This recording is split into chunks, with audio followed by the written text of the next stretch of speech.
Welcome back ناظرین، اس وقت ہمارے ساتھ لائن پر موجود ہے پنجاب کے وزیر قانون رانا ثناءاللہ صاحب۔ السلام علیکم رانا صاحب۔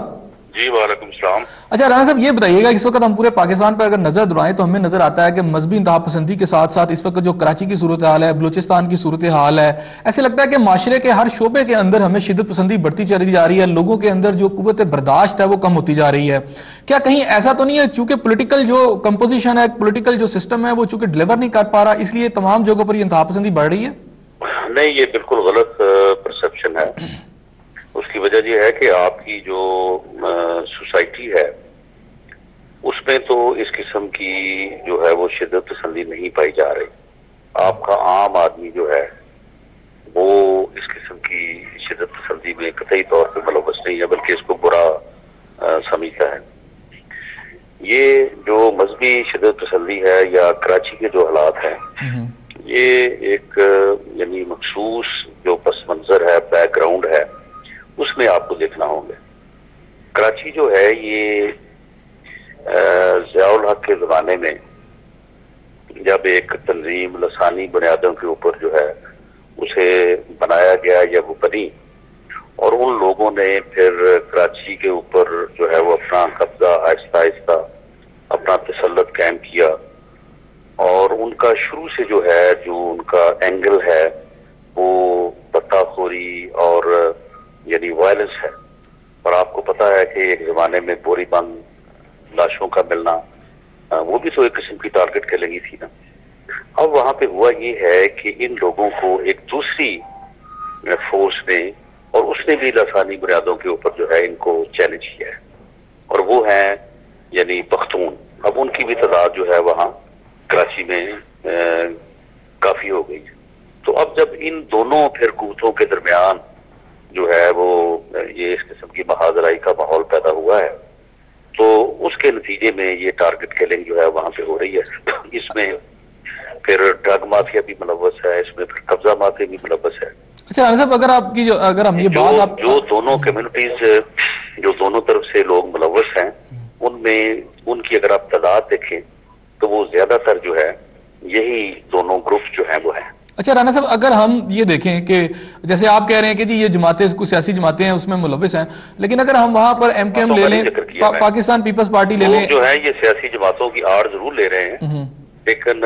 یہ سیاسی جماعتیں نہیں ہیں۔ اچھا ہم لے لیتے ہیں ایم کے ایم کا ذکر کرتے ہیں، اے این پی کا کرتے ہیں یا پاکستان پیپلز پارٹی کا کرتے ہیں، اگر ان کے لوگ ہیں لیکن اے این پی بطور سیاسی جماعت شامل نہیں ہے، اور ایم کے ایم جو ہے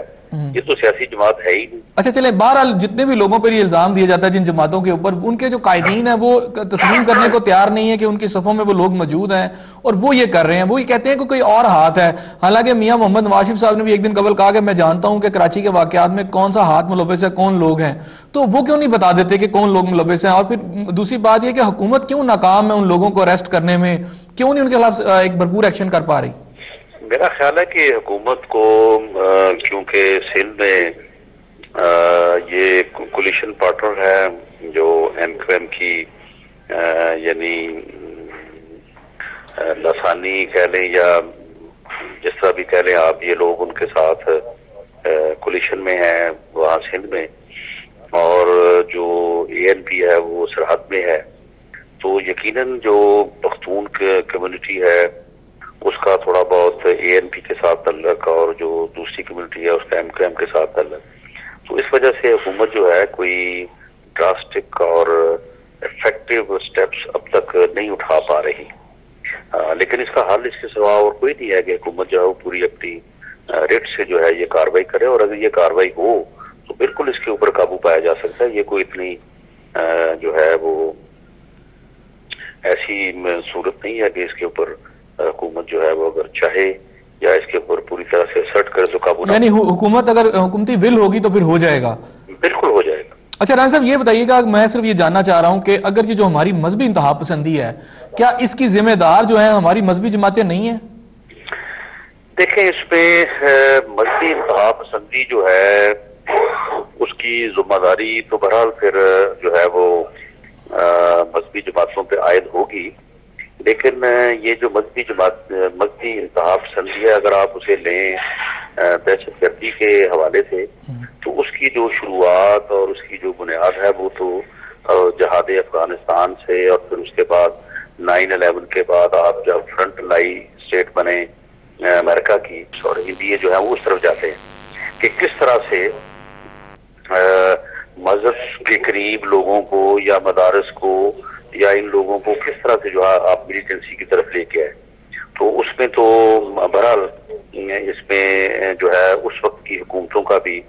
اور اس میں امریکہ کا بھی ایک عمل دخل ہے. میرا لاسٹ کوشچن عمل دخل ہے جی سابق گورنر جو ضیاء الحق کے زمانے میں اور بعد میں ڈکٹیٹر پرویز مشرف کے زمانے میں اپنائی گئی. اچھا رانا صاحب میرا ایک لاسٹ کوشچن جی میرا لاسٹ کوشچن آپ سے.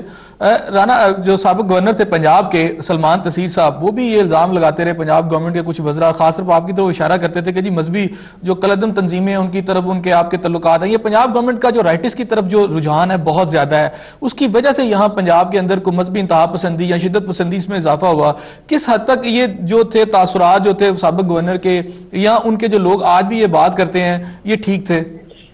نہیں بہرحال وہ تو سیاسی پروپیگنڈا تھا اور اس میں کوئی بنیاد نہیں تھی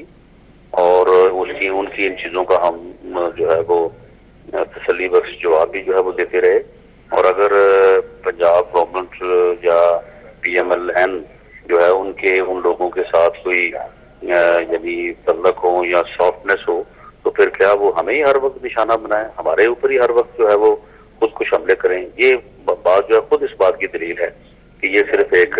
سیاسی پروپیگنڈا تھا. لیکن جس انتہا پسندی کی طرف آپ ذکر کر رہے ہیں گورنر سلمان تسیر کی ہلاکت کے حوالے سے تو یہ انتہا پسندی جو ہے وہ رسول پاک صلی اللہ علیہ وسلم کے ناموس اور ان کی عزت اور ان کے احترام سے متعلق یہ مسلمانوں میں ہمیشہ سے رہی ہے اور خاص طور پہ بر صغیر کے مسلمانوں میں. اس قسم کا واقعہ ایک آج سے 60-70 سال پہلے بھی پیش آیا تھا غازی علم دین شہید کے نام سے جو ہے وہ مشہور ہے. تو یہ میں سمجھتا ہوں کہ شاید گورنر سلمان تسیر نے کوئی ایسا عمل تو نہیں کیا تھا, ان کا ایک یعنی قانون کی طرف اشارہ تھا, لیکن مذہبی جماعتوں نے اور علماء نے اس بات کا فتویٰ دے دیا, اس بات کو جو ہے وہ ثابت کر دیا کہ جیسے گورنر پنجاب جو ہیں وہ ناموس رسالت پہ اوپر جو ہے وہ انہوں نے جو ہے وہ توہین کی ہے. تو اس وجہ سے جو ہے وہ پھر ایک یعنی آدمی جو ان کی حفاظت پہ مامور تھا تو اس نے جو ہے وہ ایک جذباتی کیفیت میں آ کے یہ عمل کیا جو کہ قابل مذمت ہے اور کسی طرح سے بھی ایکسیپٹیبل نہیں ہے اور کسی کو بھی یہ حق نہیں پہنچتا کہ وہ دوسرے کی جان لے ماسوائے جو ایک قانون کا ایک ڈیو پروسیس ہے. تو بہرحال یہ یعنی رسول پاک صلی اللہ علیہ وسلم کی شان اور ان کی ناموس کے حوالے سے مسلمانوں کے اندر یہ جو انتہا پسندی یا حساسیت یا جذباتیت ہے یہ بہت پرانی ہے, یہ کوئی آج کی بات نہیں ہے. رائٹ, بہت شکریہ رانا صاحب. اچھا عامر صاحب میں رانا صاحب کی باتیں بھی آپ سنی, رانا ثناء اللہ صاحب کی, لیکن اس سے پہلے میں ایک سوال آپ سے چاہوں گا. مولانا صاحب نے بڑی ایک اچھی بات انہوں نے اٹھائی, انہوں نے کہا کہ اگر آپ انتہا پسندی کی ذمہ دار مذہبی جماعتوں کو ہی نہ گرداریں, اس کا ایک جو پولیٹیکل سیٹ اپ ہے سیاسی جماعتیں بھی اتنی ہی ذمہ دار ہیں معاشرے کے اندر جو ہوا ہے. تو کس حد تک ان کا یہ پوائنٹ درست ہے؟ دیکھیں میں نے جیسے پہلے بھی اپنی گفتگو کے آغاز میں یہی بات کی کہ ہم سب ذمہ دار ہیں. اگر آج دیکھا جائے تو معاشرے میں مذہبی رجحان جو ہے اس کو آسن طریقے سے ایک اچھے طریقے سے نہیں نبھایا جاتا تو اس کے علاوہ یہ سیاسی لوگوں کا بھی بہت بڑا کردار ہے. معاشرہ اصل میں یہ ہوا نا کہ ابھی آپ دیکھیں ایک چینج آئی 2008 کے الیکشن کے بعد, یعنی کہ لوگوں نے پہلے چینج دی اور لوگوں نے اس ساری پالیسیز کو جو پریزیڈنٹ پرویز مشرف کی تھی ان کو ریجیکٹ کیا اور انہوں نے سیاسی لوگوں کو جو ہے وہ ووٹ دے کر یعنی کہ پاکستان